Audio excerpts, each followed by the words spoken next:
Good afternoon, everybody. Very happy to be speaking to a group of young foreign policy experts or international students.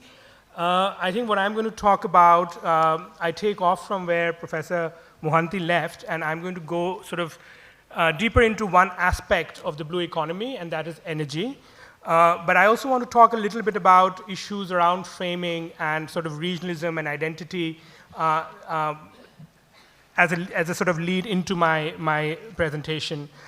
So my interest in the blue economy sort of comes from the perspective of the sustainable use of the natural resources, resilience of coastal communities that live around the ocean, but particularly, and now in the context of climate change, also looking at disasters and extreme events and how to manage those.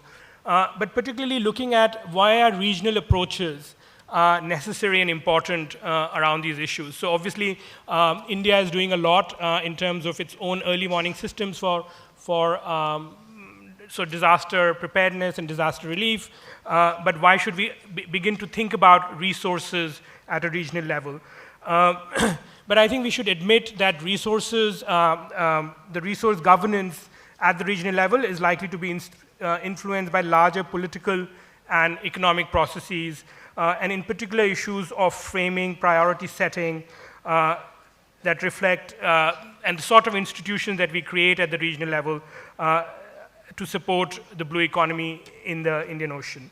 And I think one issue that I sometimes have, I've now been only recently going to security gatherings to talk about sustainability, but very often the regional conversation seems to be driven by, and the policy and institutional architecture that has actually been created is actually driven by traditional security concerns. So regional cooperation continues to be studied, analyzed, and conceived through the prism of national security. Dominant discourse centers around territorial politics, military influence, national security, maritime terrorism, geopolitics, hard power, soft power, and many of these ideas are floating around. But as an environmentalist and somebody who has worked in resource management, I do think that we need to start thinking about different paradigms within which we have to explore regional identity and regional cooperation. The politics of resource governance is really different from the politics of security.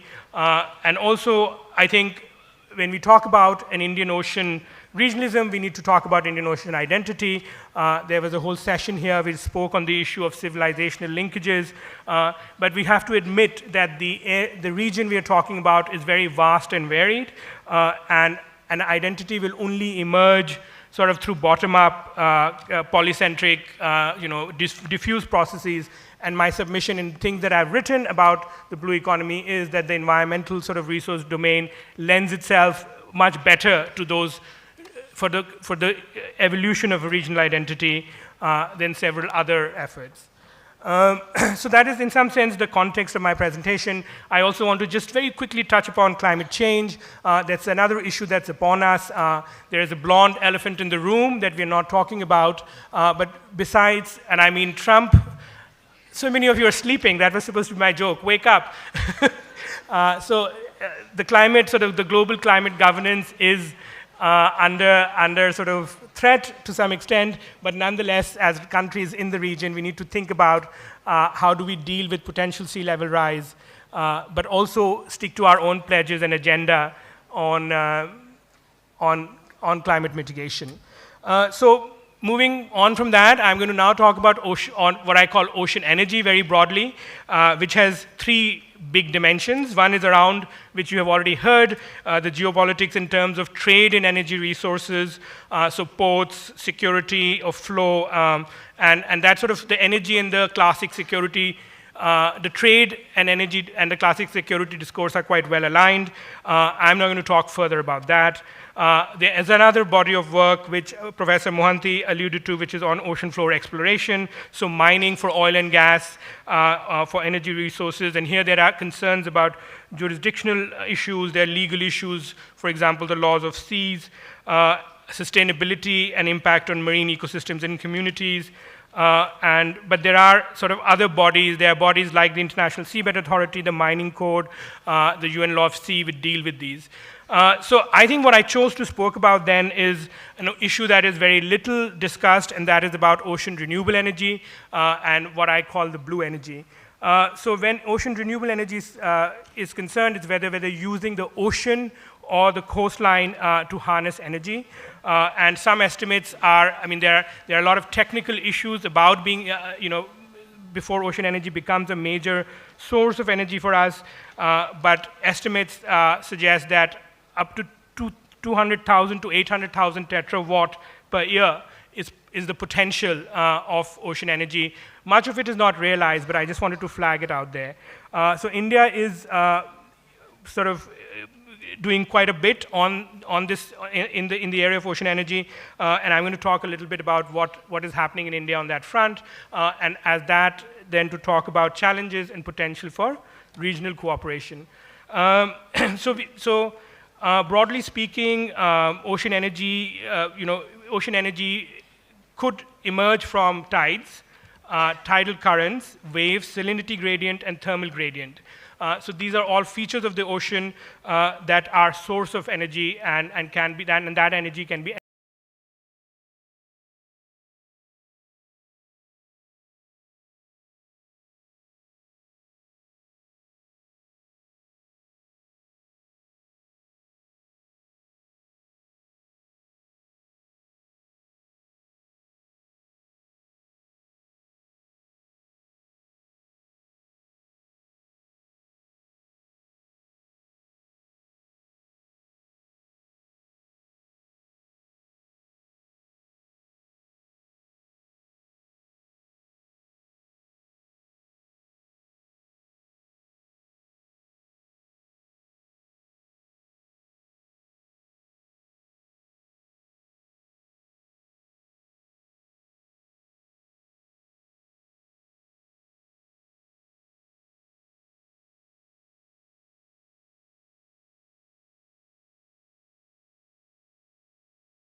important in how conflict processes are mediated and resolved, and that shared environmental stresses have a potential to encourage cooperative interaction between parties or greater understanding, trust, and potential reconciliation of underlying tensions. So I think that's my sort of final point. Ocean energy offers a lot of opportunities. A lot of work is needed at different levels in policy, financing, among different actors to look at how they can be commercialized and their full potential realized. But I also want to suggest that we need to take the kind of what is considered the low politics of resource management, environmental cooperation, energy, the green stuff, to the high table of policy conversations where security discussions are happening, because environmental cooperation offers a great opportunity to build trust and lead to better security in the region. Thank you very much.